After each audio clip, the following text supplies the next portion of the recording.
రోజుకి 100 సార్లు కాల్ చేస్తాం. హలో ఎందుకండి దిక్కుమాలిన మాట, హరి ఓం అనండి, రోజంతా పుణ్యం, జన్మంతా పుణ్యం, ఇప్పుడే మొదలు పెట్టండి, ఇంటికి వెళ్ళిన తర్వాతే మొదలు పెట్టండి.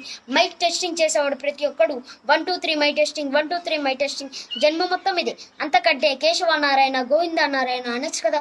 సరే, ఆ నామాలు తెలియదు అనుకుందాం, హరి ఓం అనొచ్చు కదా. Hari Om my testing, Hari Om my testing అనవయ్యా, పుణ్యం వస్తుంది. రోజుకి 4 సార్లు హరి ఓం అనగలిగితే ఎంత పుణ్యం అండి అది. ఇది మన సంస్కృతిని రక్షించుకునే పద్ధతి. మన జీవితాల్లోకి తీసుకొని రావాలి దాన్ని. ఫోన్ వస్తే హలో అనకండి, హరి ఓం అనండి. అప్పుడు వెంటనే వాళ్ళు కూడా నేర్చుకుంటారు. ఏంటి కొత్తగా మొదలు పెట్టా ఉంటారు. భయపడకండి. మంచి మాట మంచి జరుగుద్దని చెప్పాడని చెప్పండి. బన్నుబాబు చెప్పాడని చెప్పండి, నాకు కూడా పుణ్యం.